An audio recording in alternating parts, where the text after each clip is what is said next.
everybody for watching. I appreciate you. I appreciate all people in touch with me today. Let me a moment.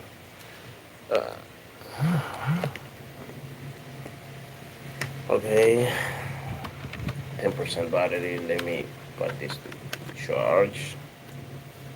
And let's start, my friends, my people. Okay, let me see if I get this American flag.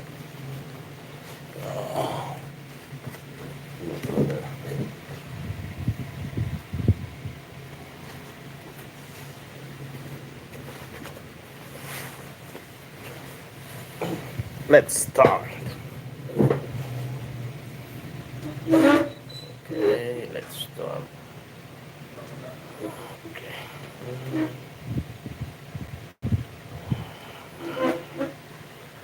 Okay, here we go.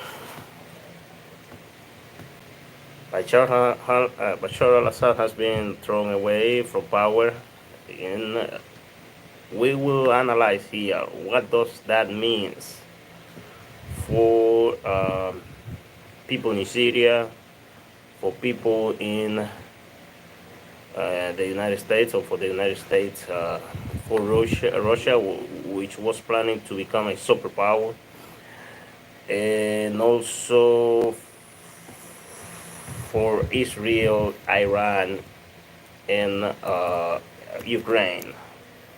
In Ukraine, they must be happy because of what happened, because means that Russia shows some weakness, and that's something that they can take advantage from. That many people thought, well, as soon as Russia had to spend a lot of time, money, and resources in Ukraine, Russia won't be able to provide further assistance or further supplies to Syria, and it will allow some regimes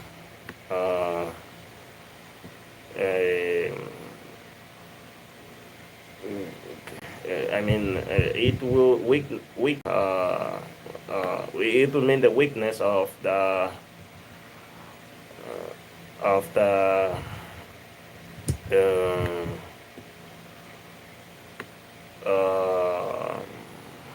the regime in Syria. So Syrian rebels toppled President Assad. Russia says he left the country. So Assad left Syria. He is alive. He was not killed by the rebels, but now he is not.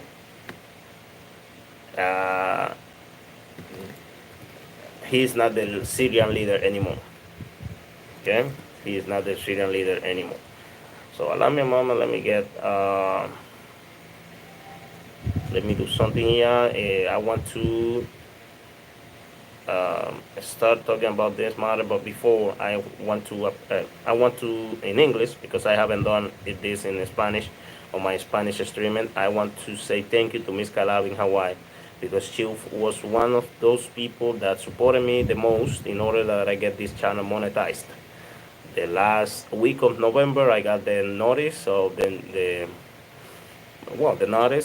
information from YouTube that my channel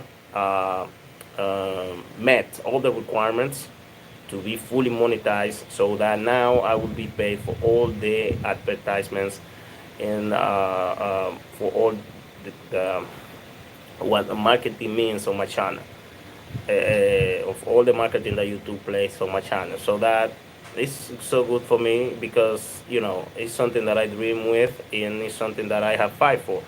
And Miss Calabi knows about it, because she used to watch my streamings, and she supported me too much, and I appreciate that. So that I want to say that, in order, if she sees, she watched this streaming, that she knows that I feel so happy because she helped me a lot to monetize this channel, and I just got it a week ago. So let's talk about this. What does it mean for Russia, for Syria, for Iran, and Israel? Bashar al-Assad had 24 years ruling Syria, and he was a dictator, because when a man is not organizing free elections is a dictator. The country lives under a dictatorship. Uh, some people used to say, "Oh no, he used to organize elections," but don't believe that they were serious elections. In reality, they were like Russian elections, where Vladimir Putin is the only one that is going to compete, maybe, or freely compete, and the only one that is going to win. So the rebels said that they had entered the capital, Damascus, with no sign of army deployments. So it looks like the army from Bashar al-Assad had, listen, these are rebels that they are celebrating that they defeated Assad, because he had 24 years in power. And his father had like 30 years. I remember when I was a child, I was reading a newspaper. Oh, Hafez al-Assad. I remember her name. I don't have to look it through Google. Hafez al-Assad has died. Has died. And his son, Bashar al-Assad, we didn't know nothing about him at that time, 24 years ago. He will be the next president from Syria. And, well, I will just start like, oh, looks like this is a monarchy. When their king dies, or the king resigns from power, from the throne, and the son replaces him.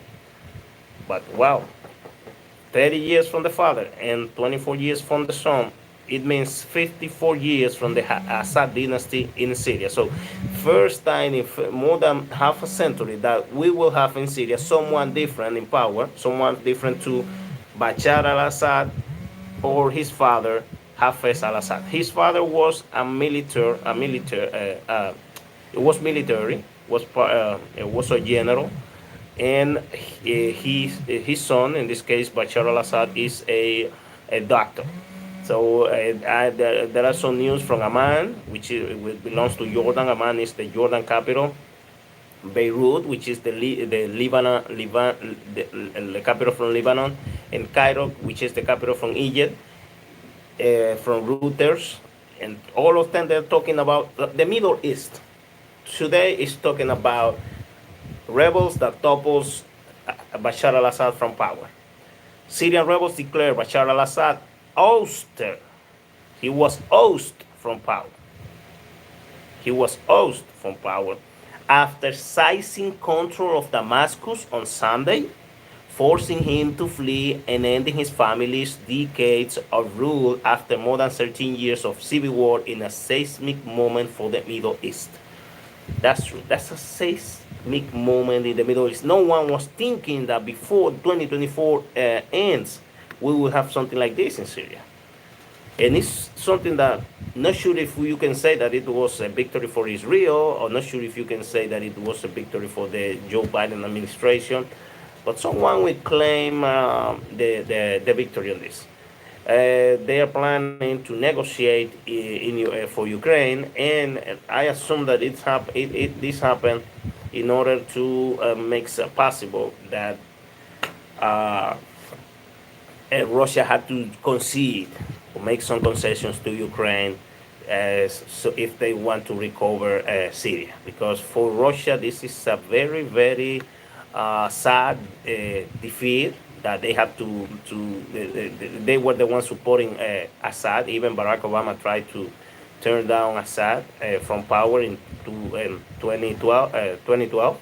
And Russia didn't allow Obama to turn off or to turn down to Bashar al-Assad.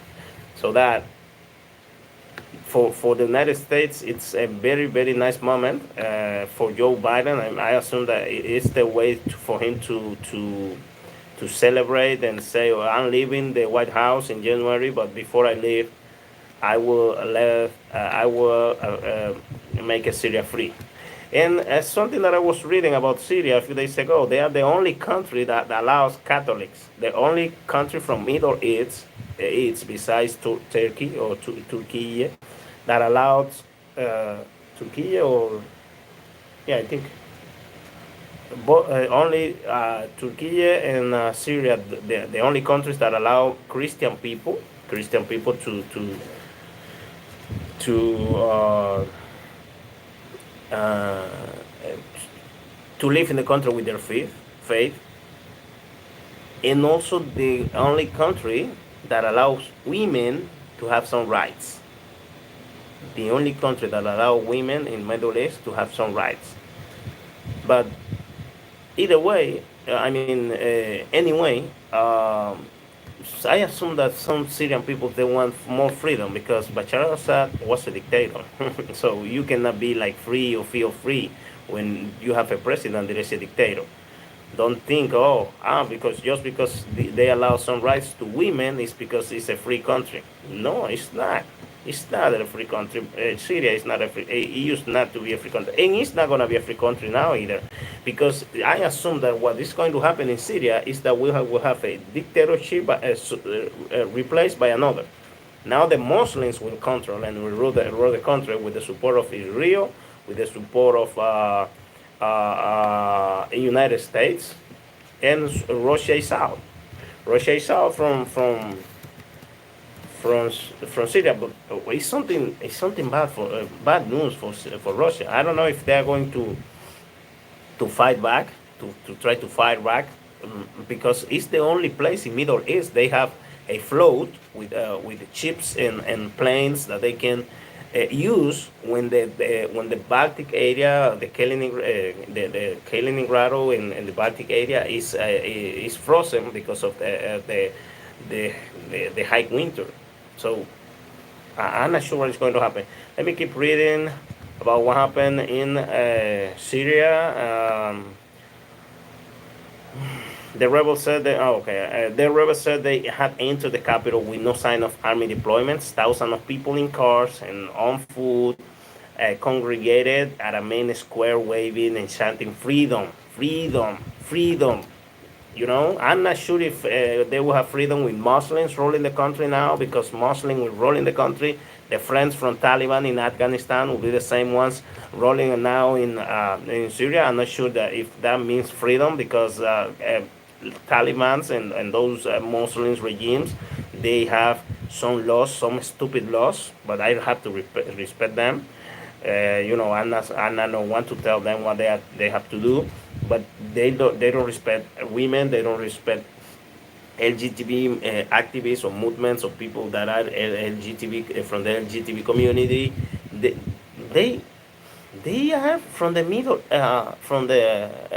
age. Their mind is from middle age. So not sure that it's means change for Syria or freedom.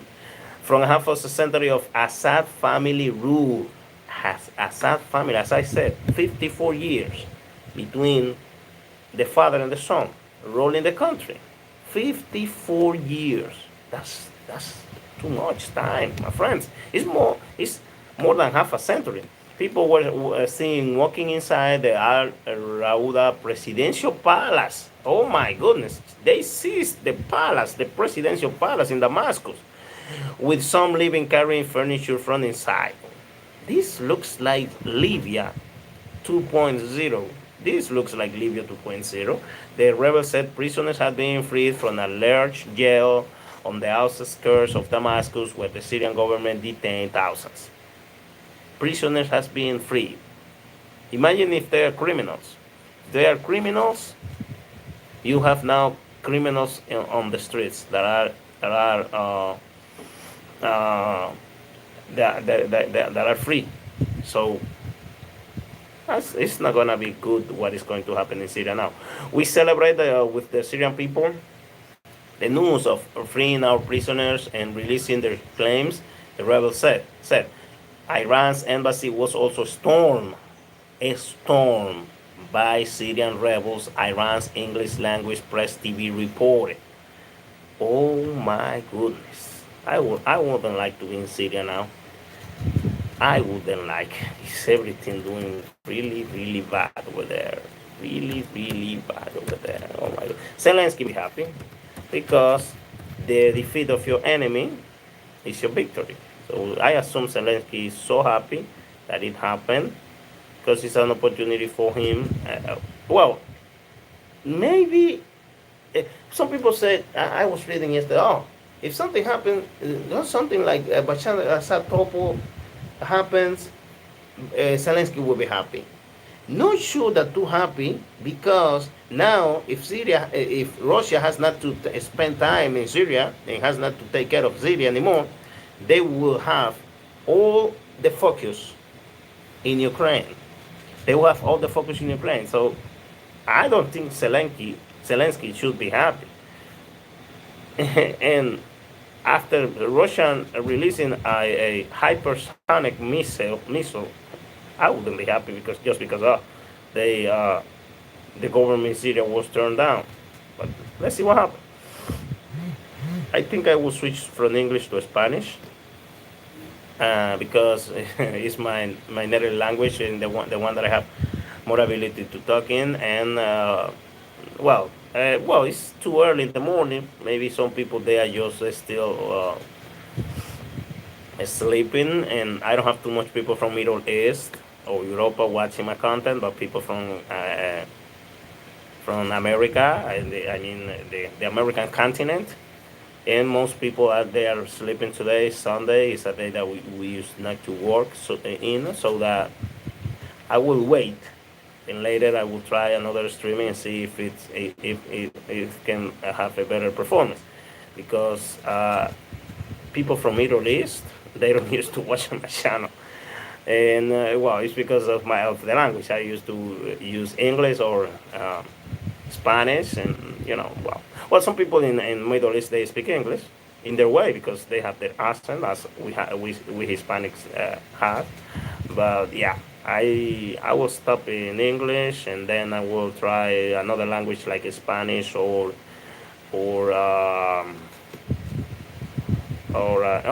also I think I can change the picture from the profile for the streaming, because that one is not like too, it's not showing what is going on. Kamishi, Syria, December the 8th, 2024. People celebrating they turned down Bashar al-Assad. Oh my God. Russia, a staunch Assad ally, intervened decisively in 1215 to help Assad during Syria's civil war, but with its military resources mostly tied down in Ukraine, Moscow's ability to influence the situation on the ground was far more limited this time round, despite maintaining 2 military facilities in Syria. You see what I said? They have 2 military facilities in Syria. Let's see what is going to happen with those facilities from Russia now in Syrian land. Also, let's see what's going to be different, because something might be different now that Assad is not going to be in power. Something might be different, because if something is not different from now, the turn down of Assad to topple him wouldn't be nothing good for Syrian people. At the end, it will be like the same, and I'm not sure that, let's see what is going to happen. Let me finish reading this in order to go to okay, I don't remember.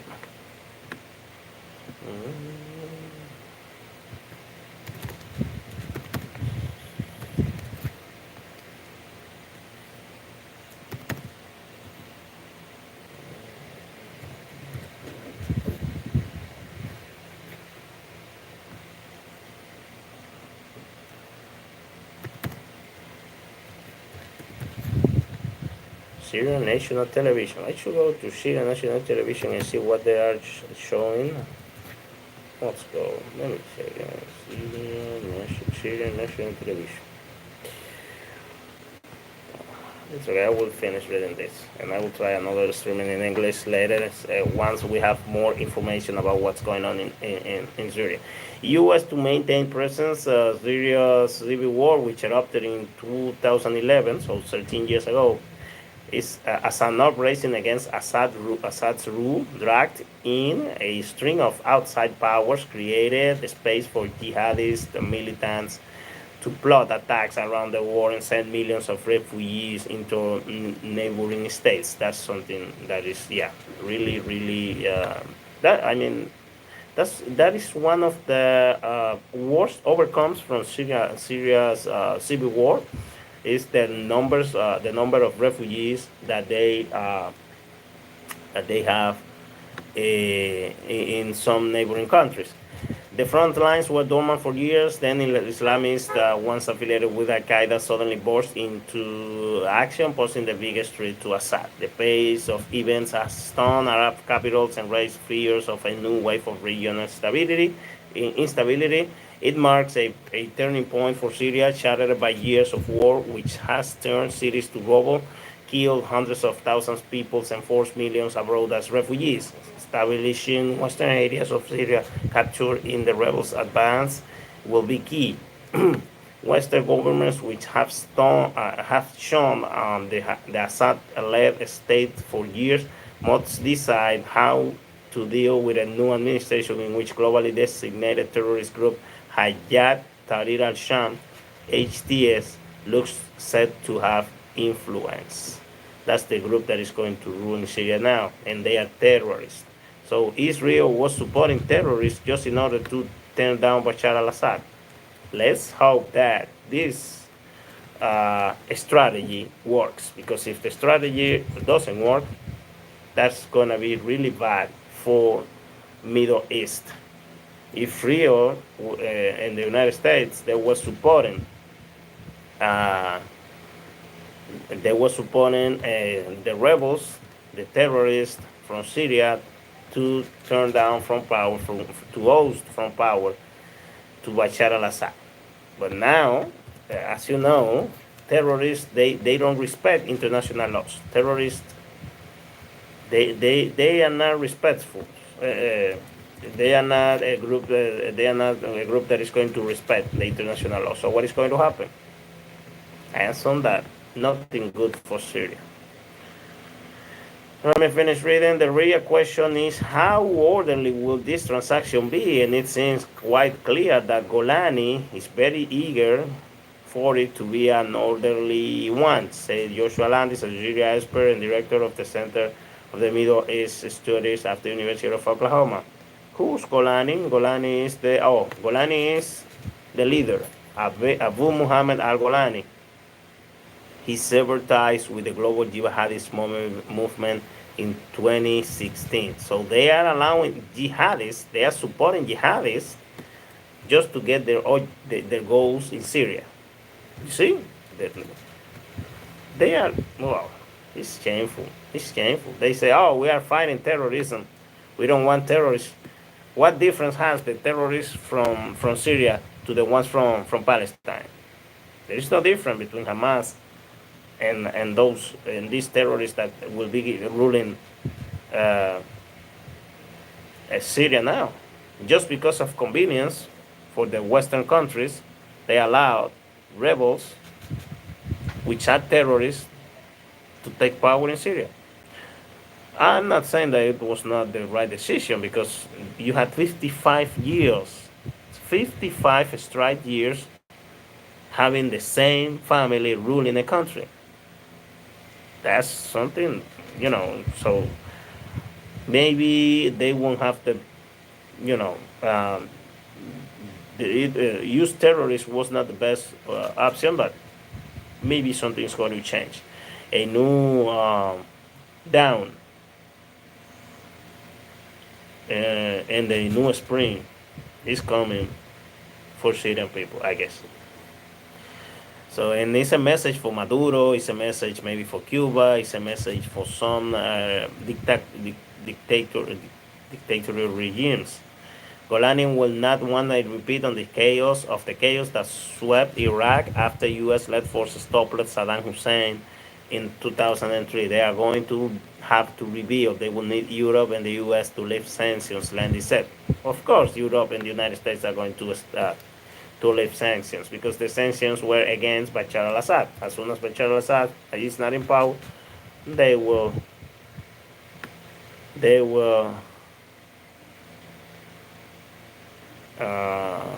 lift them. in a conference in Manama. Check. I think Manama. I don't. It's a capital of a Middle East country, but I don't recall. Let me check. Manama.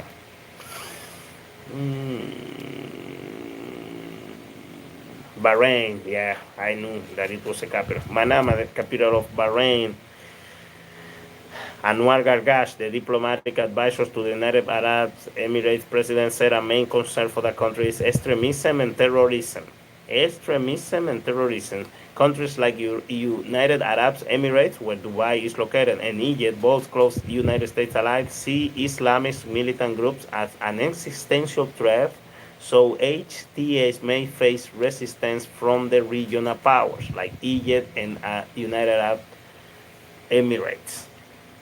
He said Syria is not out of the woods yet, adding that that he did not know whether or not Assad was in the UAE, in the United Arab Emirates. We don't know where Assad is located now.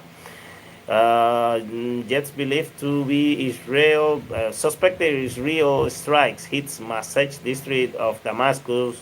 One Lebanese and one Syrian security source said on Sunday.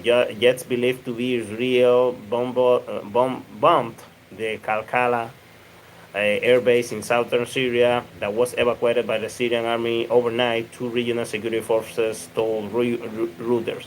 The Israeli government had not immediate comment on the reported strikes, which one of the sources said appeared to be aimed at preventing weapons failing into the hands of radical groups. My friends, thank you for watching. I appreciate you for being here with me. I will finish the streaming now. Hope that the ones that were not able to watch it now, they can watch it later today. And well, the people of Syria is free now. Let's see what's going on after that, after this. Let's see what is going to happen. Remember what happened in Libya. After Libya was freed, many things they didn't change, and some people feel that something in Libya is worse than it used to be when Gaddafi was ruling the country.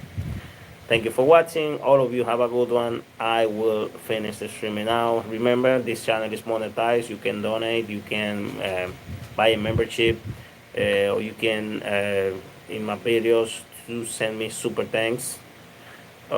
Whatever you can do in order to allow me to make better content, it will be really appreciated. So thank you for watching. I will finish now, and well, let's hope that Syria can have a better future now that Assad is out from power. And let's see what it means for Russia, because if Russia had a plan to become a superpower in the world, to be back as a superpower as they used to be on the Cold War, unfortunately, with this defeat in Syria, that's not gonna be possible by now.